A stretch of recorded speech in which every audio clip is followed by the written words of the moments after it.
all empty. No one was around.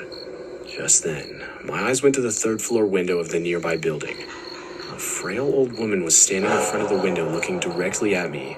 Her eyes were so big that her stare kind of freaked me out. I didn't say anything. Hello, ma'am. How are you? What the fuck? Like, what are you staring at me for? Fucking weirdo. Oh, hi, y'all, boy. In this video, we're gonna be reacting to 3 true Home Alone horror stories animated by IMR Tales. Hey, man, we finna get straight into it. I grew up in a small town. My mother worked 2 jobs to support us financially. When I was 7 years old, my dad left my mom and never came back. And my brother, unfortunately, has autism. Unlike others, he's actually a bit better in his condition, though he rarely talks or expresses like a normal person, but he can do his basic chores. Most of the day, he sits near the window and watches the world outside. This incident happened when I was 15 years old and my brother Jack was 11. My mom was working a night shift on a Thursday, so basically it was just me and my brother. We were kind of used to staying on our own at nights because we had no other choice. Our neighbor next door was an alcoholic man. He had a son close to my age, but we often heard the man screaming at his son late at night.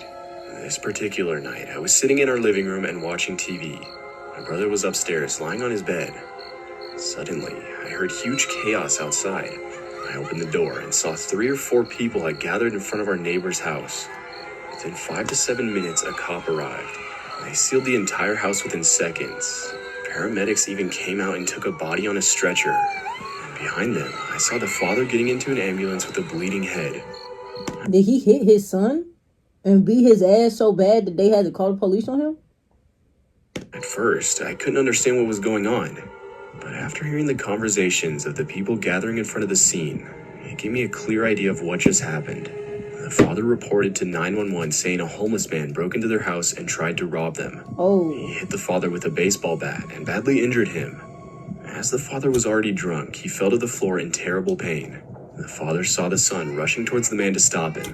That was just when the man hit his son on the back of the head and he fell to the floor. The man then stole his wallet and a few electronics and escaped the premises. The cops registered the father's complaint. But after suffering a huge blood clotting inside the brain, his son died in the hospital that night. Oh, man, that's fucked up, bro. Damn. Our entire town was shook in fear. No one expected such a terrible tragedy. The father arranged a small funeral for his son, and we attended. Everyone paid their condolences to him. The local sheriff assured him that they would find the guy who destroyed his family. My mom got utterly terrified and asked our grandma to watch us during our night shifts. Our neighbor, Mr. Feynman, had changed after his son's death. I often saw him sitting on the porch with a terrified face. I could tell that he was suffering the trauma of that night, every single second. I mean, no doubt it would have been horrifying to watch your son dying on the floor at the hands of an intruder and not being able to do anything. Mr. Feynman stopped drinking after that incident. He pleaded with the sheriff to let him move out as he was traumatized to live in that house. As he should, though. I wouldn't want to live there either, knowing that like somebody broke in and killed my son in that house, knowing that me and like my son used to live there. I'm sure everything in that house probably remind him of like his son and shit. Even though he wasn't a good dad, that was still his son at the end of the day. Shit. And somebody killed him. That's fucked up. The ongoing investigation compelled him to stay back. About a week after the incident, I started to notice some weird behavior in my brother. Even though we never discussed the death of the boy next door, I'm sure my brother must have realized something happened to our neighbors. One day, I was doing my schoolwork sitting in the living room. It was a boring, rainy afternoon. Jack was sitting next to the living room window and watching the raindrops. Suddenly, I heard him chuckle. I looked at him and saw he was looking outside and laughing at something. The street and neighboring houses were visible from that window. I asked him, "What's so funny, Jack?" He chuckled and said, "Him," and pointed out the window. I immediately got up and walked towards the window. I stood next to my brother and looked out. Like I said, it was raining outside. The rain wasn't that heavy, which is why I could see the empty street clearly. As far as my eyes went, I didn't see a single living creature outside. I thought to myself, Jack was probably imagining something, and I laughed at it. That night, when we all sat for dinner, Jack surprised all of us. My mom served him some food, and placed the plate in front of him to eat. But Jack got up and slowly went to the kitchen. He then brought an extra plate and placed it on the table right beside him. "Why did you bring an extra plate?" my mom said. He looked beside him, as if someone was actually sitting on the chair next to him, and smiled on his own. I was feeling very odd about his behavior. I said, "Jack, Mom is asking you something." He then looked at our mom and said, "He's hungry, Mom. Serve him too, he's hungry." Oh, Mom and I were absolutely stunned by Jack's behavior. My mom replied in a low, calm voice, "Who is he?" Jack chuckled and said, "My friend, William." We just thought that like every normal kid, he Jack was had an having an imaginary friend. I had an imaginary friend, so I ain't even gonna lie. I probably would have thought the same thing. friend. So that night we didn't react to his sudden weird behavior, as he seemed happy, so we decided to play along with this. Jack often talked and smiled on his own. Whenever someone asked, he said he was talking to his friend William. Things never took a different turn, so Jack's behavior never worried me that way. That was until one night. I woke up in my room and heard footsteps going down the stairs. Now, my mom slept downstairs, while my brother and I had a room upstairs. I got up from my bed and went to check on my brother. As I opened his bedroom door, I saw it was empty. I rushed downstairs and found the main door wide open. I freaked out and woke up my mom. We came out of the house and started calling for my brother. My mom was about to cry when we heard a chuckling sound coming from our backyard. We ran there and saw Jack standing under a tree. He was facing his back at us. I said in a broken voice, "Jackie, are you all right?" He suddenly turned towards us. I've never seen my brother like this. His eyes were blood red and his face was filled with pain. He said in a rough voice, "He's buried here," and then fainted on the ground. My brother caught a high fever the next morning. We called many doctors, but no one could tell exactly what was wrong with him. My mom became tense and worried. She hardly slept at night. One night, I saw my mom talking to our town's sheriff standing at the doorway.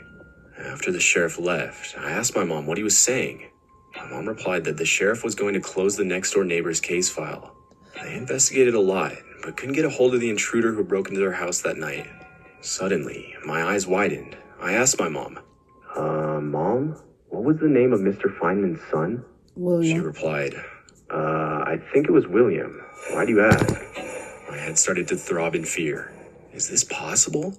All this time, the imaginary friend my brother was talking about was none other than our neighbor's dead son. I rushed to Jack's room. He was muttering something in his sleep. I got close to him and said, Jack, is William right here with you now?" "You're just gonna have to trust me. I am not making this up at all." My brother suddenly opened his eyes and looked at the corner of the room. As I followed his eyes, my heart sunk in fear. A teenage boy was standing in the darkness of the corner of the room. His eyes were pale white with small pupils gushing out of them. His face was particularly visible as his entire body was in the darkness. Dried blood spots were visible on his left cheek and forehead. He then looked at me and my brother. Jackie got out of his bed slowly. He then started to walk out of the room. I followed him downstairs. My mom was sitting in the living room. Suddenly seeing Jack walking on his own amidst this fever, she rushed to him. But before she could do anything else, I stopped her and told her everything. My mom and I came out of the house following Jack. Jack walked towards the backyard and stopped right in front of the tree. This tree was standing in the middle of our backyard and the backyard of our neighbor, Mr. Feynman. Jack then pointed towards the ground beneath the tree and said, "Dig here," and then fainted to the ground. Without wasting a single second, I told my mom to call our sheriff, and she did right away. He came with 3 other police officers. People in our neighborhood gathered in our backyard out of curiosity. In front of everyone, the cops dug under the tree, and what they found still disturbs me to this day. They found a bloody baseball bat wrapped in a bloody cloth buried under the tree. And the mystery unfolded, shocking our town once again. Mr. Feynman murdered his own son out of a What? Bro, he killed his son? For what? feat of drunkenness.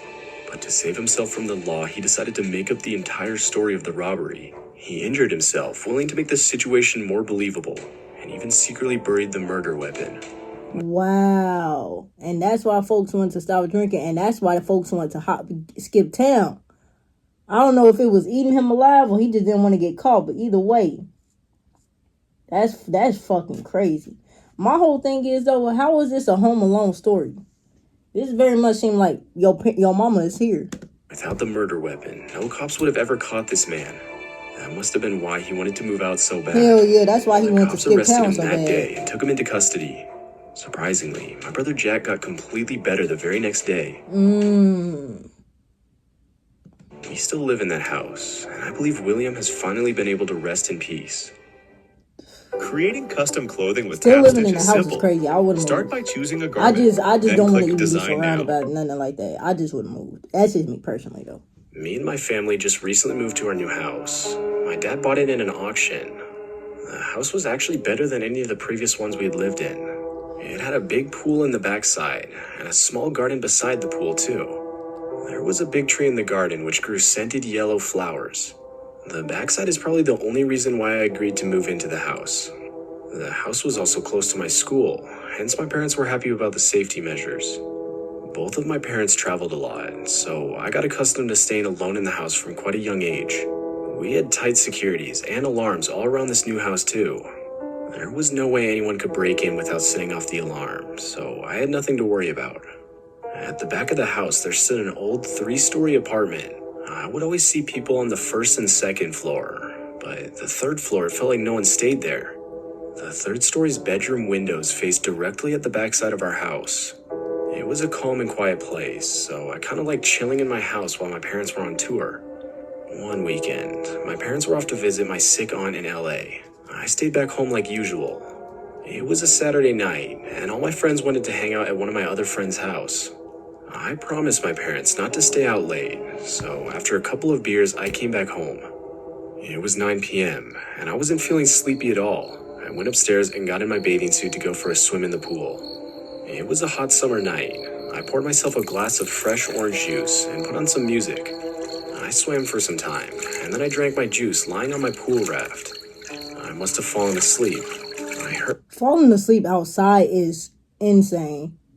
That's insanity. a noise, and I woke up. The backside of the apartment was all empty. No one was around. Just then, my eyes went to the third-floor window of the nearby building. A frail old woman was standing in front of the window looking directly at me. Her eyes were so big that her stare kind of freaked me out. I didn't say anything. Hello, ma'am. How are you? What the fuck? Like, what are you staring at me for? Fucking weirdo. And looked at my watch. It was around 10 p.m. I just continued to lie on my raft, thinking she would leave on her own.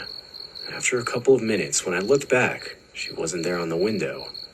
I felt relieved and kept thinking, how come I never saw her before? I almost thought that no one lived on the third-floor apartment. That's when I heard my phone ringing.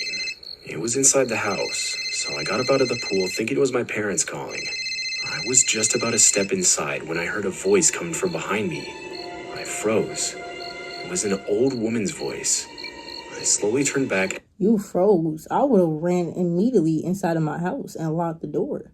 Why did you freeze and turn around? What? My heart drowned. I'm so in horror. confused. That old, creepy woman was standing right behind me. There What was the no fuck? way she could have gotten in my backyard without breaking in. Her wide, cold death stare made my legs numb. I literally couldn't walk away, even though I You couldn't walk away. Where do y'all fight or flight instincts be? Niggas get frozen. Bro, nigga, either, mind you, she's like 2 feet away from her door. If you just take a few steps back, you're going to be inside your house. Grab your fucking phone, call the police. You sitting over here standing stuck and shit. Nigga, move. Like, fuck is you talking about? wanted to so badly. I spoke in a broken voice. Ma'am, how did you get inside? She slightly opened her toothless mouth and said, Isabel, you're still here? Run away now or your husband will come and bury you there. She then lifted her weak, lean hand and pointed towards the tree in our garden with her long, creepy fingers. My blood turned to ice. I replied in a shaky voice, What are you saying? She didn't answer. She just kept staring at the tree and then back to my face. Her mouth opened and her eyes widened. It was such a horrible sight. Suddenly, my phone again rang and I ran towards my room frantically this time. I got inside my room and locked it. It was my dad. I answered the phone and stood sobbing terribly. My dad got all freaked out and called 911 on my behalf. The cops The fact that your dad had to do that and you couldn't do that yourself, you're just not built to be home alone. Actually, you don't need to be home alone because you have like no fucking instincts, no survival instincts kicked in for this dumbass little girl. You, mind you, folks, she didn't even have to talk to the lady. She could have just ran in the house, called the police, and just simply said, hey, somebody broke into my house. Like, bro. came after 10 minutes, and I told them an old crazy lady from the nearby apartment entered our backyard and said some very bizarre things to me. They immediately went to the apartment building and asked the landlord about his tenants on the 3rd floor. It came out as a shock when the landlord said that that floor of the apartment had been empty for the last 15 years. But he also said that an old lady used to live on that floor way back in the day. She was sick and bedridden, so she spent most of her time sitting near that window inside the dark room, and that her children left her alone during her last days. And she even died sitting near that window. The landlord himself did her cremation rituals. The next morning, when my parents came, I told them everything. And a lady cop also stood back with me in the house from last night. She also explained to my parents that I might have just had a bad dream or something, but... Bitch, what? What are you talking about, bro? Get your ass on. You know help. While they were talking, something popped into my mind. I asked my dad what was the name of the previous owner of our house. He replied, saying the bank told him a woman lived here with her husband in the house before we moved in. But he also added that was 15 years ago, and he asked why I was asking. My heart started to beat faster. I told the cop that the old woman addressed me as Isabel and said her husband buried her under that tree. They both looked pretty surprised, and the cop even decided to check our backyard. When they dug under the tree, scaring the hell out of everyone, a skeleton of a full-grown Oh, hell no, twin. Fuck no. woman got discovered from our garden. It had a ring on its left hand. Me, along with my mom and my dad, were all completely paranoid. We never knew that there was a dead body lying in our garden. The cops investigated this matter, and they came to know that indeed it was a woman named Isabel's remains. Her husband filed a missing persons report, but after filing the report, he too left the house and the town. Due to the lack of evidence, the police couldn't find any details about her. Also, no one came to interrogate him about her. Her autopsy report signified that she was murdered by a serious injury made by a blunt object on the back of the head. The cops instantly suspected it was her husband who murdered her and had buried her under that tree. And to this day, they're still searching for her husband. I am almost positive. This nigga probably changed his whole identity, bro. That nigga knew what he did. He skipped town. That nigga changed his whole identity. He living a whole new life now. Y'all niggas like, bro. That old lady saw this entire incident from her room's window, but couldn't tell anyone. Even though people find it hard to believe, I think she came back to tell me about it. And I believe it was her ghost that I saw that night. But the question that kept eating my mind was, why me? But this too got answered when the cops published Isabel's picture in the local newspaper, stating about the gruesome case. My parents are still in deep shock. I have no idea what to say. Y'all still living in that looks house? exactly like me. Or should I say I look exactly like her? We're still living in the same house to this day. Okay. But I haven't seen that old lady ever again. Okay. I would have skipped town. I ain't even gonna lie. This happened amidst the 2020 lockdown. I used to work in a publishing house as a graphic designer, and my office instructed most of the employees to start working from home. I live alone in a small house. The place I live in is known for its quiet and safe environment. At least that's what I used to think. It was a hot summer night. I was going through tremendous work pressure. It was a tight deadline. My house has a moderately sized living room with an open kitchen area. My bedroom is upstairs, and there's a guest bedroom beside it, which I actually turned into my workplace. My boyfriend and I planned to move in together, hence we rented this house. But before we could officially move in there, the coronavirus outbreak took place, and I was compelled to live alone in that house. Beside my house, there was another house. A middle-aged married couple lived in it. They were always fighting and arguing, though. I could hear the woman scream at her husband every night. Even though pretty much everyone was annoyed with this family, no one ever dared to confront them. I was just hoping everyone wanted to stay out of the fights just like me, but avoiding trouble is obviously not the way to solve it.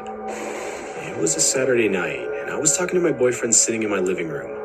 We were obviously upset about not being able to see each other. The weather outside was cloudy in the afternoon, and a thunderstorm was going on outside now. I was pretty surprised to see how awfully quiet the neighboring couple was. I mean, usually they start yelling at each other in the afternoon, but that day there was pin drop silence. I finished the call with my boyfriend, and then went to the kitchen to prepare dinner. Within 5 minutes, the rain picked up, and it started to get really heavy. This sudden strike of lightning spooked me a bit. I was chopping vegetables, and the power even went out. Alone in a new house amidst a thunderstorm was enough to unsettle my mind. And now with the power cut, I was pretty disturbed if I'm being honest. I lit up a candle, and started to search for more just when I heard a knock on my door. I was thinking whether I should open the door or not, just when another huge lightning struck nearby, almost making my ears numb. I walked close to the door and said in a hesitated voice, "Who is it?" No one replied, but again I heard the knocks. I said in a loud voice, "Who are you?" The man replied in a panicked voice, "Ma'am, I live next door. My wife is not feeling well. Can you please open the door?" I recognized. What the hell your wife not feeling well got to do with me? Nigga, what? Yeah, no. Fuck is you talking about? That shit ain't got nothing to do with me. I've heard that same man's voice That screaming at has his wife nothing to several do with me. times. Entirely nothing. I opened the door, and a flash of lightning made me see his face. She's fucking The dude stupid. was literally sweating. I could tell from his face that something serious had happened. I asked in a worried voice, "What happened?" The man replied with, "My wife isn't feeling well, and I need to get some medicine for her. I can't leave my dog alone in the house. Is there any chance you could keep an eye on him until I come back?" I thought for a second, but the man wasn't asking much, so I couldn't say no. I agreed, and the man brought in his dog. It was honestly a really cute dog, but I don't know why the dog was acting strange. Every time the man tried to grab the dog, it kept straying away from him. I was confused. Seeing a pet acting against his owner was not a common occurrence. It was quite evident That that is for some true. reason the dog didn't like that man. Now that is true. A dog, if they know you and they fuck with you and that's your dog is never gonna, like, nah. Never. Like, ever. I took the dog inside and locked the door. I watched the man driving away in his car. What worried me most was that he left his sick wife alone, was insanely concerned about the dog, even though the dog hates him. I didn't think much of it, and got busy cooking dinner again. The storm was growing heavier and louder. I guessed there must have been a huge short circuit, which is why the entire area had lost its power. I finished my dinner, and even gave the dog some food to eat. Now, my bedroom window is faced towards the bedroom window of that man and his wife. I took the candle upstairs and stood near the window. Even though the house was in complete darkness, the flashes of lightning were showing the bedroom in glimpses. I could see their bed, and that someone was lying on it. I thought it was his wife, and was probably just sleeping. My sense of curiosity has always been quite low, so I just went to bed and gave the dog a place to sleep beside it. Now that's I don't real. exactly remember what time it was, but I woke up hearing a strange sound. I got up on my bed and went to the window, and that's when I saw two people standing in the bedroom of my neighboring house. The storm had stopped by now, but the power hadn't come back on yet. With the sound of voices, I figured it was a man and a woman. I realized the man had come back, and it must have been him and his wife. I looked at the clock and saw it was 10 p.m. I was leaving early the next day to meet my boyfriend. That's what we planned that evening, so I thought it would be easier if I just returned the dog right then. I was about to go wake up the dog, just when I saw something weird happen in the couple's bedroom. The man and the woman were carrying a third person out of the room. I got closer to the glass just to have a clear look, and just then the power came back on, causing the room's lights to flick on. Please. Ha! Please. That's when my stomach dropped in fear. I saw the man was indeed the husband, but the woman he was talking to was not his wife. It was a completely unknown woman I'd never seen before, and both of them were carrying a person on their shoulders. I could easily make out that third person was that man's wife. Her throat was slashed badly, but her blood had dried. It was evident from the look of her body that she had been dead for hours now. They didn't see me watching them, but suddenly the dog barked and the man started looking straight at me. Our eyes met, and he rushed out of the house at that moment. I didn't know what to do, but out of fear and panic, I too ran downstairs. I knew this man had realized that I now knew his secret, I knew that if this man caught me, there was no way I was getting out of this situation alive. I was a witness of his wife's dead body. A little dip in the market, so I bought $2 million worth of crypto. So in total, last In this night, moment, what $1 you million did of is you XRP. call the police, you make sure all the doors is I locked. got to the you main grab a door and knife. heard the man banging on it. He said in a loud but panicked voice, "Ma'am, I just came to get my dog. My friend is here to help me take my wife to the hospital. We might stay there for a while, so I would appreciate it if you open the door and return my dog to me." I was positive whatever he was telling me was a lie. All he Grab wants a now knife. is for me to open the door so he can silence me like his wife. Go back I responded, upstairs. telling him I was going to call the cops, and I knew the whole situation. Lock the door. The man banged on my door even harder and replied, "You're misunderstanding the situation. Why don't you just return my dog and mind your own business? Open this door right now." I double locked my door so that the man couldn't enter. I then dialed 911 and reported the incident. I was panicking, but as soon as I hung up the call, I heard footsteps running away. Out of my window, I saw the man and the woman hopping in the car and driving away at high speed. When the cops came, they were nowhere to be found, but they did discover the wife's dead body laying on the bedroom floor. The entire story unfolded while the cops investigated the matter. The man was having an affair with the woman I saw that night. That's exactly what I figured. That nigga was having an affair. And to murder his wife and vanish her body without anyone's knowledge. That was why the man made up the story about his wife being sick. He must have wanted to use me as an alibi for going out of his house that night. The man planned to come back during midnight and quietly get rid of his wife's body. He would have then had to come to me to get his dog back and say something like his wife left him or something. And after generating that idea in my mind, that he had no knowledge of his wife's whereabouts, he would have moved out. In this period of lockdown, people would have hardly gone out of their houses looking for them. The man would have been successful in his plan if he didn't care about his dog so much. My boyfriend finally moved into the house the next day. It was honestly terrifying to stay in the house next door to where your neighbor had been murdered. Yeah. The cops are still searching for them to this day, and I can only pray that they get caught soon. Damn, bro. Hey, man, if y'all enjoyed the video, man, y'all already know what the fuck to do, man. Like the video, subscribe to the channel, turn on post notifications, y'all boys. And know I'm gonna catch y'all boys in the next one. God.